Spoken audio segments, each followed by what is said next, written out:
Please अपनी as an air hostess की journey share करिए। फर्स्ट ईयर था, मैं प्रमोशन के लिए आए थे, कौन होता है ऐसी एयर होस्टेस अकेडमी, मेरा ऐसा कोई एम ने हमें वो पैम्फलेट लोन लेकर फीस भरी था मन में, क्योंकि 16 साल पहले की लाइफ में अचीव कर। हेलो फ्रेंड्स, कैसे हैं आप सब? आशा है कि अच्छे हैं। मैं भी बिल्कुल ठीक हूँ और मुझे कई बार इस चीज़ की वीडियो की रिक्वेस्ट आई है कि आप प्लीज़ अपनी एज एन एयर होस्टेस की जर्नी शेयर करिए। तो गाइज़, मैं आज वो वीडियो लेके आ चुकी हूँ। आई होप आपको पसंद आएगी। सो आप चैनल पर नए हो तो प्लीज़ चैनल को सब्सक्राइब कर लेना। अपने कोई कमेंट्स होंगे तो ज़रूर लिखना और लाइक और शेयर ज़रूर भी करना इस वीडियो को, ताकि बाकी लोग भी इस वीडियो से फ़ायदा उठा सके। ठीक है, so let's start the video. So friends, मेरा नाम है नीलम और आप मुझे देख रहे हैं हरनव फैमिली ब्लॉग्स पे। तो मेरी जो लाइफ की जर्नी है एज एन एयर होस्टेस, मैं आपके साथ शेयर करूँगी। की शुरुआत होती है जब मैं थी कॉलेज में। सो कॉलेज का फर्स्ट ईयर था, मैं मेरे पापा के साथ में गई थी एडमिशन लेने के लिए कॉलेज में फर्स्ट ईयर में।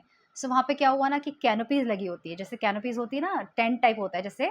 तो वो प्रमोशन के लिए आए थे, कौन आए थे? वो एयर होस्टेस वाले थे, यानी कि AHA, जैसे आप लोगों ने सुना होगा फ्रैंकफिन होता है, ऐसी एयर होस्टेस अकेडमी भी करके है, तो AHA वाले आए थे। ओके, और ये बात है तकरीबन 15-16 साल पहले की। तो होस्टेस वाले हमारे कॉलेज में आए, तो जब मैंने देखी ये चीज़ कि वो सबको पैम्फलेट्स बाँट रहे थे और लड़कियाँ जो इंटरेस्टेड थी वो अपना एनरोल करा रही थी उसमें नाम। सो मैंने भी पापा से बोला अपने कि पापा मुझे भी करना है। और मेरे फादर को पता था कि यहाँ पर एक बात है कि मैं ना बचपन से एयर होस्टेस बनना चाहती थी। और देखिए, मेरा ऐसा कोई एम ऐसे अपने आप नहीं डेवलप हुआ था। क्या हुआ था, मैंने एक बार कोई सीरियल देखा था जिसमें कि वो लड़की एयर होस्टेस बनना चाहती है, मुझे है बनना एयर होस्टेस, ऐसे करके ना DD1 पे प्रोग्राम आता था। सो मैंने वो प्रोग्राम देखा और मैंने देखा यार वहाँ पे ना फ्लाइट पे जाते हैं, ऐसी लाइफ होती है, सो अच्छा है, मैं भी एक दिन बनूँगी। सो बस माइंड में ऐसे ख्याल आया और वो ख्याल जब बचपन में था वो माइंड में ऐसे ही रह गया। और अब जब मैं कॉलेज में थी तो मैं पापा के सामने, मतलब उनके साथ जब गई तो मैंने कहा मुझे बनना है। पापा ने कहा ठीक है, चलो देखते हैं, पूछते हैं इसके बारे में क्या है, फ़ीस क्या है, कैसे है। तो उसके बाद मैं और पापा वहाँ चले गए उस कैनोपी पे। तो गए तो उन लोगों ने हमें वो पैम्फलेट पकड़ाया, उन्होंने फ़ीस बताई कि अबाउट 75,000 रुपीज़ फ़ीस लगेगी और पूरे 1 साल की ट्रेनिंग है। और उसके बाद हम आपको प्लेसमेंट देंगे, यानी कि जॉब की गारंटी नहीं होती, लेकिन वो प्लेसमेंट देंगे। यानी कि आपको उस इंटरव्यू तक पहुँचा देंगे, उसके बाद इंटरव्यू क्लियर करना या ना करना वो आपके हाथ में है।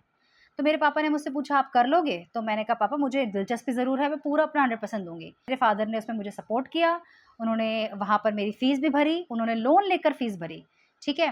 तो उसके बाद मैंने अपना जर्नी स्टार्ट की। अब मेरा फर्स्ट ईयर कॉलेज जो है वो स्टार्ट हुआ। तो उसमें क्या था ना, जब मैंने फर्स्ट ईयर कॉलेज स्टार्ट किया, तो तब मैंने जब एयर होस्टेस अकेडमी जॉइन की, साथ ही साथ मैंने सोचा कि क्यों ना मैं कुछ अर्निंग के लिए भी अपना सोर्स देखूँ। तो मैंने कितनी मेहनत की, मैं आपको बताना चाहती हूँ, क्योंकि मेहनत जो है वो रंग ज़रूर लाती है। वो कैसे हुआ, आपको जर्नी ज़रूर जाननी चाहिए।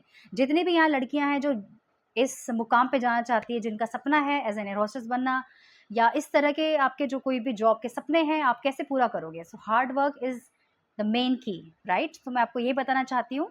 सो जब मैं स्टार्ट हुआ, उसके बाद 5:30 में उठती थी, रेडी होकर के 6:30 में घर से निकलती थी और मैं बस से ट्रैवल करती थी। तो बस से जाती थी और साथ में मेरे पास मेरे एयर होस्टेस के कपड़े होते थे, एक बैग में मेरे कॉलेज के बुक्स होती थी और मैं जाती थी। मैंने जॉइन किया था ताज होटल, तो वहाँ पर एज़ अ रिसेप्शन पे मुझे जॉब मिला। सो ज़्यादा तो सैलरी नहीं थी, 2,500 रुपये महीने की थी, बट ठीक है, मैंने कहा चलो कुछ ना कुछ एक्सपीरियंस के लिए करा जाए। तो क्या हुआ, तो मैं यहाँ पर अपनी एक तरफ ट्रेनिंग कर रही थी और मैंने 2,500 रुपये में यहाँ पे ताज में होटल में जॉब भी पकड़ ली। और तो मेरी सुबह 7 बजे से लेकर के शिफ्ट शुरू होती थी 12 बजे तक। तो मैं अपना पार्ट टाइम ये जॉब करती थी। उसके बाद मैं कॉलेज आ जाती थी। मेरा जहाँ पे ये जॉब थी ना, होटल था ताज, उससे बहुत नज़दीक था।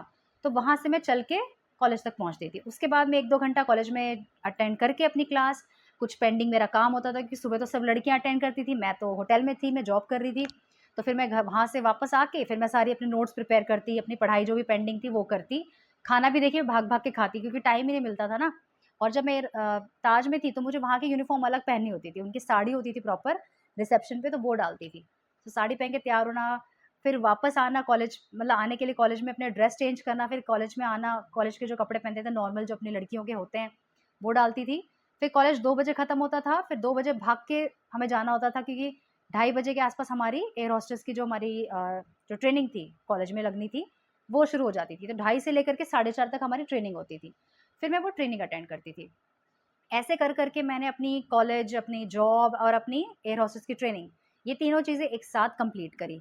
1 साल हुआ, सब कुछ हुआ, मेरे कॉलेज में मार्क्स भी बहुत अच्छे आए, क्योंकि मैं पढ़ाई भी कर रही थी, तो मैंने मेहनत हर चीज़ में की। मैंने कुछ भी चीज़ में ऐसा नहीं किया कि अगर मैं ये कर रही हूँ तो मैं ये चीज़ थोड़ा नहीं क्या अपना ढीले में ले लूँ, कोई दिक्कत नहीं है, ऐसा नहीं किया। मैंने अपना 100% सब जगह पे पूरा दिया।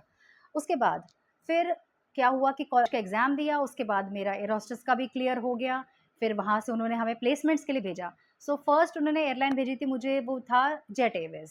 सो जेट एयरवेज़ में मैं गई और भी लड़कियाँ मेरे साथ थी, तो वहाँ पर मैं गई, मैंने इंटरव्यू दिया, इंटरव्यू में मेरा सिलेक्शन हो गया।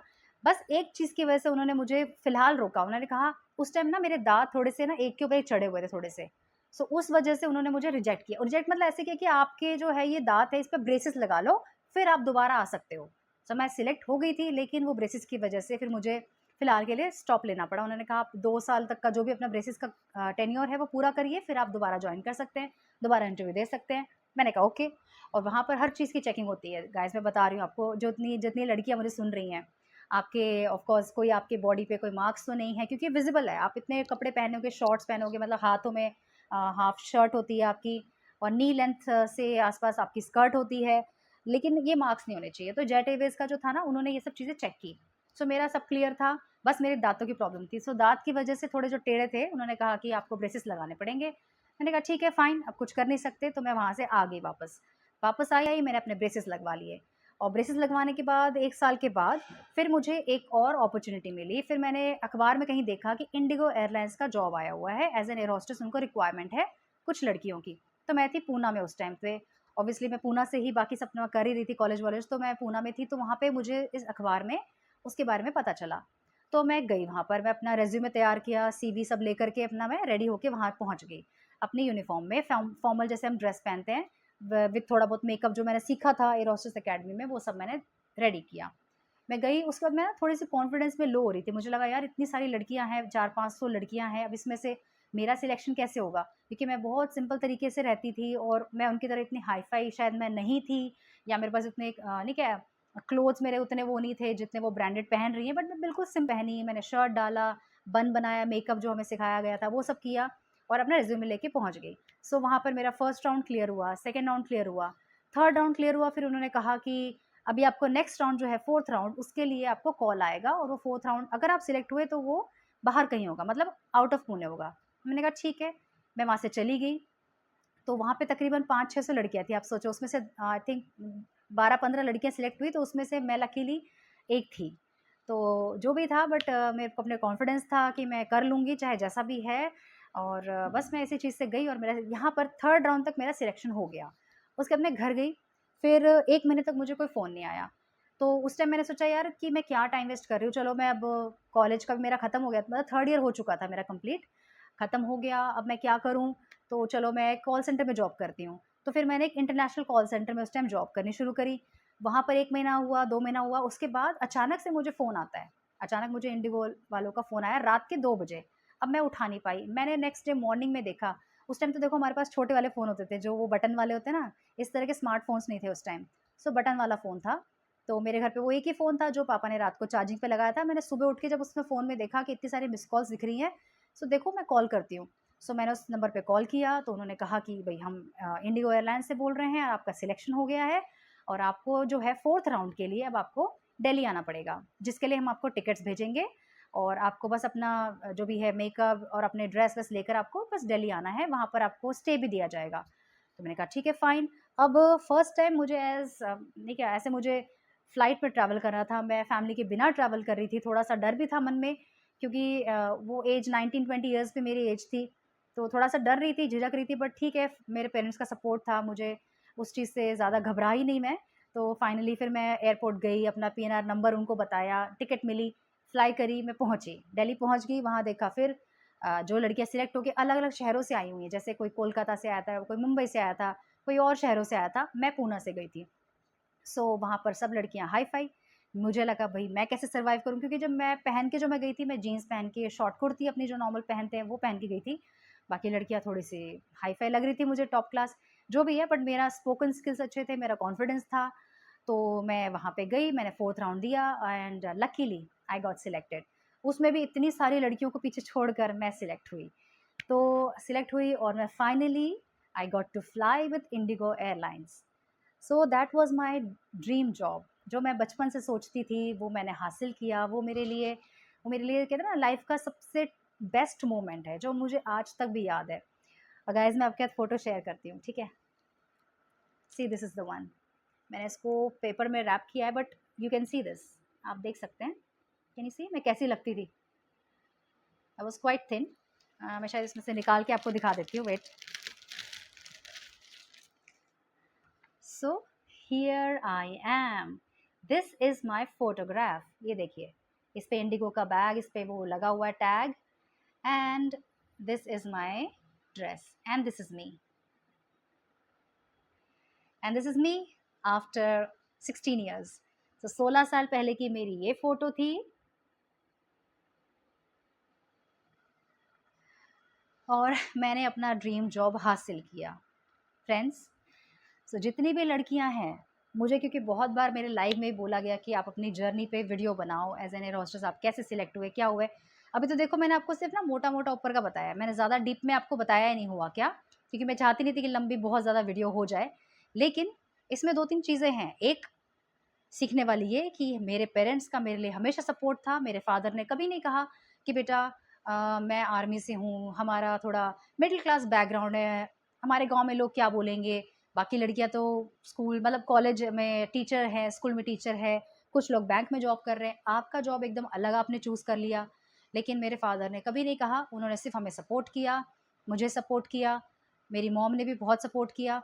तो इसमें बात ये आती है कि अगर आपके पेरेंट्स का साथ हो, और दूसरी चीज़ अगर आप में डेडिकेशन हो, आप अपने आप से खरे हैं कि आपको पता है आपको क्या चाहिए, आप उस चीज़ में स्ट्रॉन्ग बिलीफ रखते हैं, तो गाइज़ आपको जो भी आपको अचीव करना है, आप अपनी लाइफ में अचीव कर सकते हैं।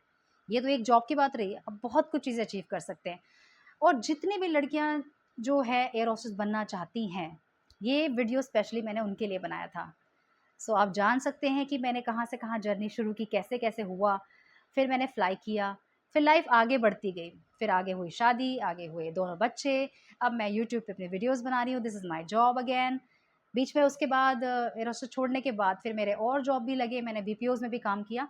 खैर वो सब तो अलग कहानी है, बट यहाँ पर जो कहानी थी मेन, जो मेरे व्यूवर्स मेरे से जानना चाहते थे कि एज़ एन एयर होस्टेस आपकी कैसी जर्नी रही, क्या था। सो गाइज़ मैंने मोटा-मोटा आपको बताया है। फिर भी आपका कोई भी सवाल होंगे, कुछ भी आप जानना चाहते हो, तो प्लीज़ मुझे कमेंट में ज़रूर लिख के बताना। और इस वीडियो को लाइक कर देना गाइज़, अगर आपको अच्छी लगी प्लीज़ लाइक कर देना, सब्सक्राइब कर देना चैनल को, ताकि मुझे मोटिवेशन मिले आगे ऐसी वीडियोज़ और बनाने के लिए, ठीक है?